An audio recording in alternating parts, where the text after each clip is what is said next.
what's up? It's Sifu Kuttel, and in this video we are going to be pairing up choylifut footwork with hook swords.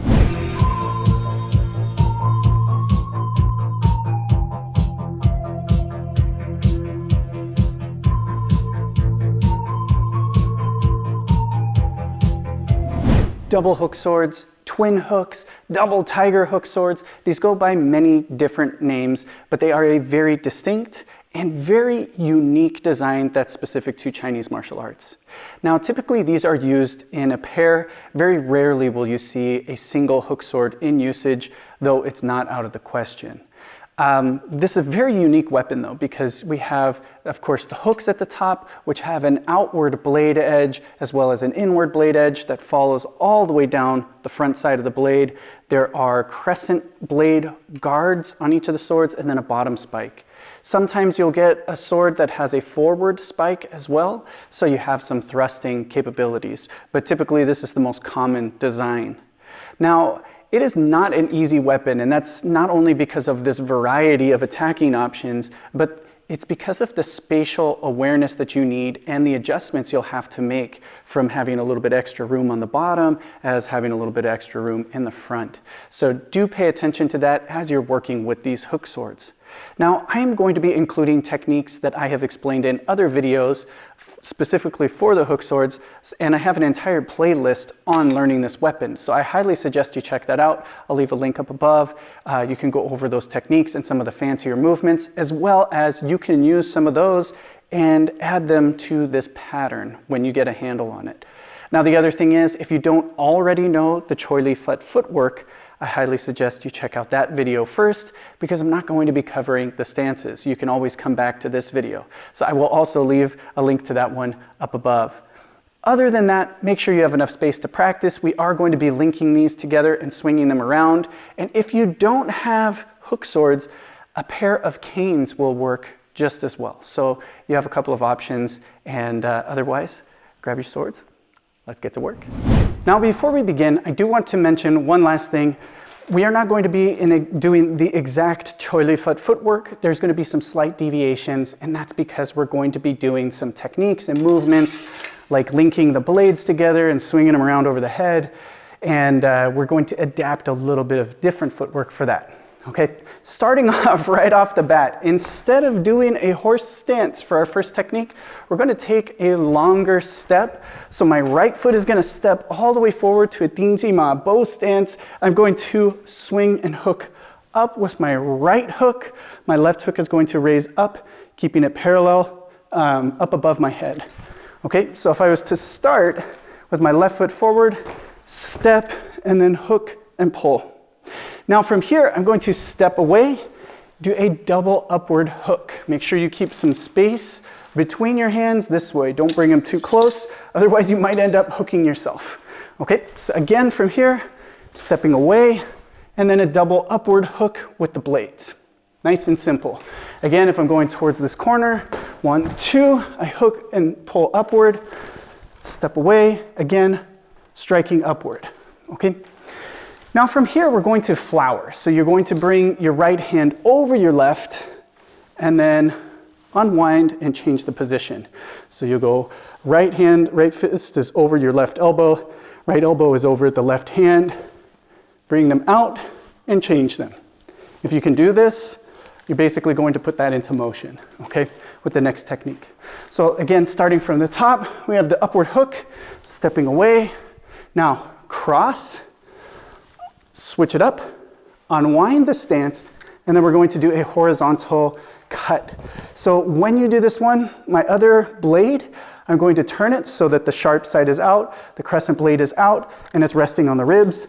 And then I'm cutting at head level, and I'm not going to turn my hand out. I don't want it to be at full extension here. I keep my hand in a nice firm grip. So I have to pass the target with my hand so that the hook remains on the center line, okay? Again, from the very beginning, upward hook, stepping across, double, and then we're going to really nicely, smoothly bring the hands, switch, and then cut. It doesn't need to be flat in front of the body. Once you understand this position, it's going to swing out a little bit more, okay? But it's the exact same mechanics. Again, from here, I step across, double up, turn, and hook. Now from here, my left hand is going to do a circular hook downward. I'm parrying downward. If you notice, the first thing I'm going to do is drop my right hand so my blade gets out of the way and prepared for the next technique. Okay, from here, I hook down and pull. Again, the hook remains at the center line, the hand exceeds it, it goes past. I want to think of clearing, trapping my opponent's weapon, and then pulling it down and out of the way.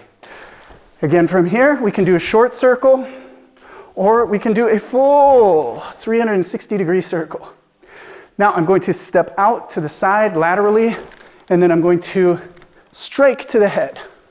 Now this one, we want some wrist snapping energy, and you want to think of like tapping them right in the temple or underneath to the throat.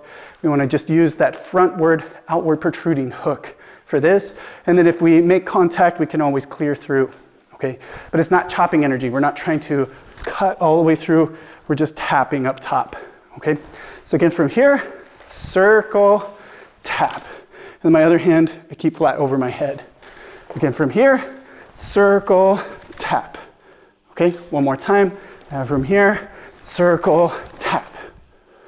All right? Now we get into the fancy stuff. Okay, so let's put it all together first. We step forward, hook upward, step across, double hook, flower, unwind, circle, tap. Now I'm going to step forward and do an X block. When you do this X block, I prefer to keep my right hand on top, left hand comes underneath. Okay, so my right blade is on top. And then you always want to make sure you should be able to see underneath the X. We're not trying to block here, we're trying to block here. Okay, now I'm going to step forward with my right foot, push both blades up and forward, keeping them nice and extended up above my head, not like this and not like this. Okay, I don't want to end up trapping myself in the crescent blade. So right in the middle. Now to hook the blades, we're going to do just a slight rotation. So my left hand is going to turn just slightly. Right hand, it's turning the blade upward. My right hand's going to turn the blade downward, and then we're going to pull. Do not pull too hard. Do not pull too fast. Hooking these up should be pretty natural. Once they're linked up, you have a nice length, but there's a lot of room for movement here. So if you pull too hard, it may come back and hit you. And you don't want to be thinking of this so much as a block, because if you were to block in the center, it's very easy to cave this link inward, okay? We're just using this to grab and connect the blades, get them in a nice position. So again, right here, I have my right foot forward, I did my double cut. I'm going to slide back and then bring them up over my head.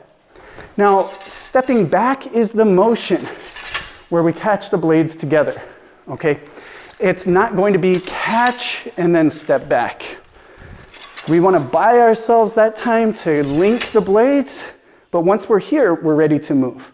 And you'll notice once I have the blades together, I'm going to do a slight twist. Both crescent blades are up. And then a slight downward angle when it's over my head for a nice appearance, okay? Now from here, we're going to do a big swing and step around. This is not as difficult as it looks, but basically I'm going to step, think of just using my right hand, I step over my head, and then I swing. I just want to continue the momentum.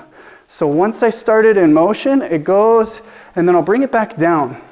And then at this point, we'll let the blade come down and we'll catch it, okay? So again, from here, I'm even going to go slow, and you can see, all we have to do is just continue this momentum around. Once you're used to moving that around, it's easy to catch, okay? So again, we have from our up position, step back, link, swing, up, around, and then catch. Now, once you catch them, unlock them, because from here, we're going to step back, and almost the opposite of our upward. We're going to do kind of a downward outward, and then we'll unwind into an upward flower. Now, if you've never done an upward flower with hook swords, start slow. This is where you really got to pay attention to that bottom spike. So you need a little more upward downward space. If you're too close to the hands, you're going to catch yourself, Okay, so nice upward, downward space here. And then we step forward and connect it all together again. So from our first cut, stepping away, wind up, unwind, horizontal cut, drop the blade back, circle, tap, X block up, hook over the head, swing over the head, return, stepping back, double hammer, upward, flower, and then through. Now the rest of it, just repeat and add power.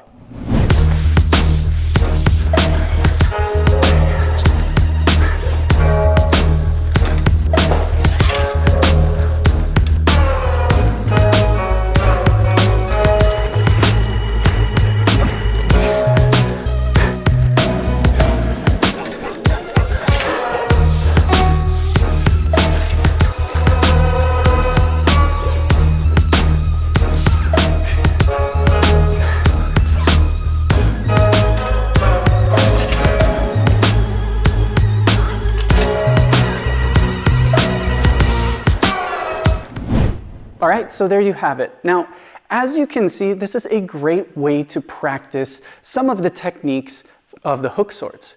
Now, if you are interested in learning more about hook swords, techniques, and so on, I have an entire playlist, as I mentioned before, on YouTube, and you can check that one out. I have a link down in the description. As well as if you want to learn more specific details, more in-depth lessons that have finer explanations, I would suggest going to my online program, and you can even learn techniques, specific details, and an entire form. So go ahead and check that out. I will leave a link as well up above and down below. So lots to check out as far as hook swords go. I really hope you enjoyed this one, and be sure to check out the rest of the choylifut footwork playlist, because we have so many different types of things that you can practice, whether it be hand strikes, saber techniques, dian techniques, staff techniques, two-section staff, tiger, crane, a whole bunch of different things that you can learn from this. So be sure to check that out. Otherwise, thanks so much for watching this video, and I'll see you in the next.